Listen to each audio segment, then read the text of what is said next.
பாலமுரளி காவேரி மருத்துவமனையில் spine and neuro சர்ஜனாக இருக்கிறேன். என் கூட வந்து doctor Manikandan maxillofacial and orthodontist இருக்காரு. கூட வந்து medical superintendent doctor Mahesh from Kaveri hospital இருக்கோம்.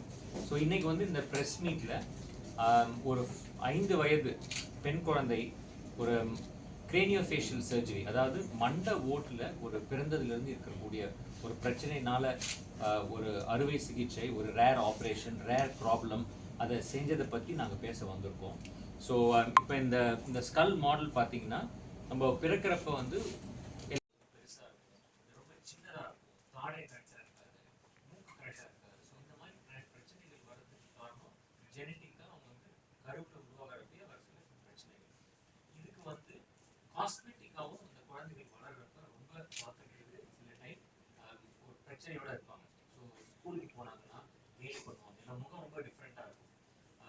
இது வந்து அவங்களுக்கு மூளை வளர்ச்சியிலையும் பிரச்சனைகள் வரலாம், தலைவலி வரலாம், மூளை வந்து வளர்ச்சி குறையும், அதனால நிறைய சைக்கலாஜிக்கல், பிஹேவியரல் மற்ற பிரச்சனைகளும் வரும். இதுக்கு வந்து ஒரே சொல்யூஷன் வந்து சர்ஜரி தான். இந்த அறுவை சிகிச்சை மூலியமாக இந்த ஆப்ரேஷன் பண்ணி நம்ம இந்த குழந்தைங்களுக்கு சரி பண்ணலாம். ஸோ இந்த மண்டவோட வந்து பார்த்திங்கன்னா இதுதான் ப்ராப்ளம் இருக்கிறது.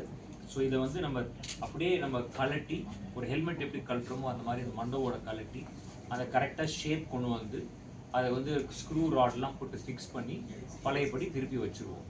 அதே மாதிரி இந்த மூக்கு சில டைம் ஒழுங்காக இருக்காது, இந்த பிரிட்ஜு கரெக்டாக இருக்காது, இந்த இந்த கண் குழி வந்து ஒழுங்காக உருவாகாது. இந்த ஐப்ரோஸ் நம்ம பார்க்குறதுக்கு முதல்ல பார்க்குறது கண், ஐப்ரோ, மூக்கு, இதுதான் ஃபஸ்ட்டு பார்த்த உடனே தெரியும். அது எல்லாமே அமுங்கி இருக்கும், இல்லாட்டி வெளியே வந்துருக்கும். ஸோ வெளியே வந்திருந்தால் அதை உள்ளே கொண்டு போகணும், அது அமுங்கியிருந்தால் அதை வெளியே கொண்டு வரணும். ஸோ அதை வந்து ஒரு நார்மல் ஷேப் கொண்டு வரணும். ஸோ இது வந்து இந்த அறுவை சிகிச்சை வந்து கிட்டத்தட்ட ஒரு 6லேருந்து 10 மணி நேரம் ஆகும். ஒரு டீம் ஆஃப் டாக்டர்ஸ் பண்ணுறது. இது ரொம்ப வந்து ஒரு பெரிய operation. Plastic surgery, maxillofacial surgery, oral surgery, neuro surgeon, இவங்க எல்லாம் சேர்ந்து இந்த ஆப்ரேஷன் பண்ணுவோம். இந்த மாதிரி இந்த குழந்தைக்கு ரொம்ப ஒரு டிப்ரைவ்ட் ஃபேமிலியிலேருந்து வந்த குழந்தை. ஸோ இது வந்து நம்ம சப்சிடைஸ்ட் காஸ்ட்டில் நம்ம இந்த ஆப்ரேஷன் செய்தோம். இந்த மாதிரி பல குழந்தைகள் நாங்கள் கடந்த ஒரு 5-6 வருஷமாக இந்த ஆப்ரேஷன் பண்ணிட்டு இருக்கோம். ஒரு கிட்டத்தட்ட ஒரு 10-15 குழந்தைகள் பண்ணியிருக்கோம். இன்னும் நிறைய பேர் இந்த பிரச்சனையோட வெளியே இருக்கிறாங்க, பட் யாரும் வர்றதில்லை, அவங்களுக்கு ஒரு பயம் இருக்குது.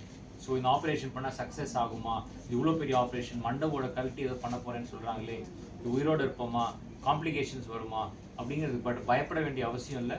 காவேரி ஹாஸ்பிட்டலில் எல்லா வசதிகளும் இருக்குது. இதை பிளான் பண்ணக்கூடியது ஆப்ரேஷன் தியேட்டரில் இந்த டெக்னாலஜி, இந்த டீம், இதோட எக்ஸ்பீரியன்ஸ், இதெல்லாம் எங்களுக்கு இருக்குது. ஸோ இந்த ஆப்ரேஷன் நாங்கள் சக்ஸஸ்ஃபுல்லாக நிறைய குழந்தைங்களுக்கு பண்ணியிருக்கிறோம். இந்த விஷயத்தை நீங்கள் வெளியே கொண்டு போகணும், மற்றவங்கள்ட்ட கொண்டு போய் சேர்க்கணும் அப்படிங்கிறது இந்த நோக்கம். இதை பற்றி டாக்டர் மணிகண்டன் சில வார்த்தைகள் பேசுவோம். டாக்டர் மணிகண்டன், முகச்சரமப்பு டாக்டர். ஸோ டாக்டர் பாலமுரளி சொன்ன மாதிரி இந்த மேல் ஸ்கல் அது க்ரோத்து நல்லா வந்தால் தான் நம்ம முகத்தில் இருக்கிற அந்த கண்குழிகளோட க்ரோத்து, வளர்ச்சி கூட கரெக்டாக வரும்.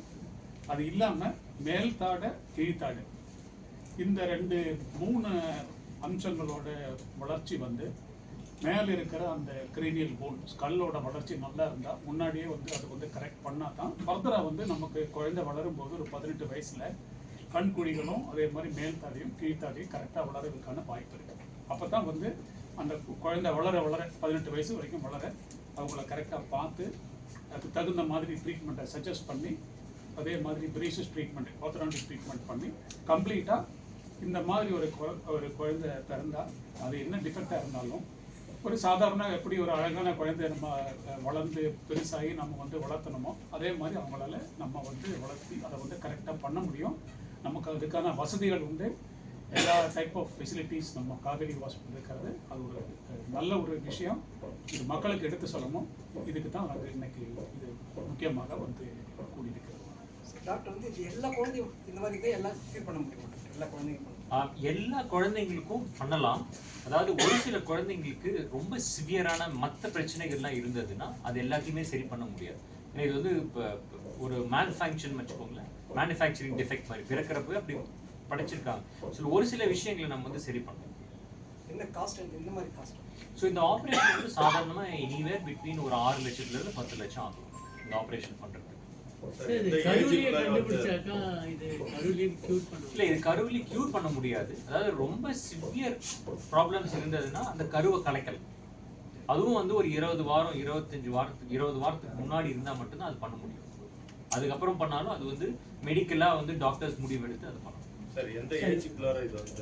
இது பொதுவாக வந்து 6 மாதத்திலிருந்து 1 வருஷத்துக்குள்ளார இந்த ஆப்ரேஷன் பண்ணுறது பெட்டர். தி ஏர்லியர் தி ஆப்ரேஷன் அவுட்கம் பெட்டர். சார் சொன்ன மாதிரி இந்த எலும்பை சரி பண்ணாமல் மற்ற வளர்ச்சிகளும் அப்படியே நார்மலாக அப்படியே உருவாகும்.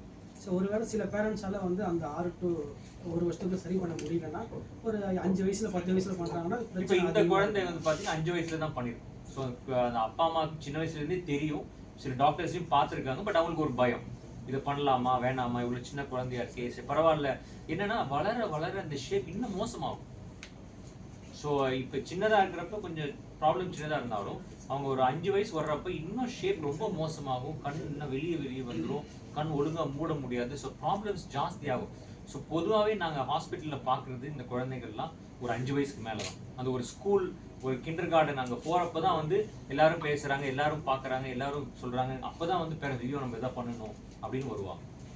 ஒரு சில நோய்கள் பார்த்தீங்கன்னா பிறவிலே இருக்கும், அவங்க அடுத்தடுத்த பரம்பரைகள் மாதிரி வரும் இல்லையா? இப்போ வந்து நீங்கள் ஒரு ஏர்லி ஸ்டேஜுக்கு சர்ஜரி பண்ணிடுறீங்க. ஸோ அவங்களுக்கு பெரியவங்களாகி கல்யாணம் ஆகிய பிறகு அவங்களுக்கு பிறக்க குழந்தைக்கு இந்த பிரச்சனை வர வாய்ப்பு இருக்கா? இது வந்து ஜெனட்டிக் டெஸ்டிங் பண்ணலாம். ஸோ ஜெனட்டிக் டெஸ்டிங் பண்ணி நிறைய அதாவது இது வந்து 2 விதமாக இருக்குது. ஒன்று பிரைமரி கிரீனியோசினோஸ்டோசிஸ் சொல்லுவோம், இன்னொன்று வந்து செகண்டரி. ஸோ செகண்டரினா இது கூட நாங்கள் இந்த படத்தில் காட்டின மாதிரி கை ஒழுங்காக வளராது, ஹார்ட் இதயம் ஒழுங்காக வளராது. ஸோ இது வந்து இன்னும் கொஞ்சம் severe form of the problem. So அவங்கெல்லாம் வந்து ஜெனட்டிக்காக கண்டுபிடிக்கும். அப்படி கண்டுபிடிச்சோம்னா நம்ம வந்து இது பரம்பரையிலையும் வரக்கூடிய வாய்ப்பு இருக்குது. ஸோ அந்த மாதிரி இருக்கிறப்ப அவங்க 2வது தடவை ப்ரெக்னென்சி போகிறப்ப இப்போ அதே அம்மா வந்து இன்னொரு குழந்தை பெற்றுக்கலாமா அப்படின்னா கண்டிப்பாக ப்ரெக்னென்ட் ஆகலாம். பட் என்ன பண்ணுவோம்னா செகண்ட் டைம் ப்ரெக்னென்ட் ஆகிறப்ப அந்த ஸ்கேன்ஸ்லாம் ரொம்ப விஜிலண்ட்டாக பார்ப்போம். நிறைய ஸ்கேன் பண்ணுவோம், ஸ்பெஷலைஸ் சென்டருக்கு அனுப்பி அவங்கள ஸ்கேன் பண்ணி பார்ப்போம். ஸோ இந்த அடுத்த குழந்தைக்கு இருக்காங்க அந்த சான்ஸ் வந்து 3 to 5%. நீங்க சொல்றது அந்த குழந்தையோட அம்மாவுக்கு சொல்றீங்க, நான் என்ன கேட்குறேன் அடுத்த அந்த குழந்தையோட குழந்தைங்களுக்கு அவங்களுக்கும் வரலாம். ஸோ அதான், ஸோ அது வந்துச்சுன்னா நம்ம அதையும் வந்து அவங்க ப்ரெக்னென்ட் ஆகுறப்ப நம்ம அதை செக் பண்ணி பார்த்து அதை கண்டுபிடிக்கும். சார் இப்போ ஆப்ரேட் பண்ணதுக்கு அப்புறம் அதுக்கு அந்த வளர்ச்சியில் இல்லைங்களா, மூளை வளர்ச்சி அதெல்லாம் எப்படி சார் இம்ப்ரூவ் ஆகும்? ஸோ நம்ம என்ன பண்ணுறோம், மண்டை ஓடு சின்னதாச்சுன்னா பெருசாக்கிடுறோம். ஸோ பெருசாச்சுன்னா மூளை வளர்றதுக்கு வாய்ப்பு கொடுக்கும். ஸோ மூளை வளர்ச்சி நார்மல் ஆகிடும். அந்த ஆப்ரேஷன் பண்ணனா மூளை வளர வாய்ப்பே இல்லை, ஏன்னா அது மண்டை ஓடு பிடிச்சிட்டு இருக்கு, மூளை வளராது. ஸோ அதனால அந்த ஆப்ரேஷன் பண்ணாதான் அவங்க மூளை வளர்ச்சி பெட்டராகும். இல்லைன்னா அவங்க ஐக்கியூ குறைவாக இருக்கும், மூளை வளர்ச்சி குறைவாக இருக்கும், பல பிரச்சனைகள் வரும்.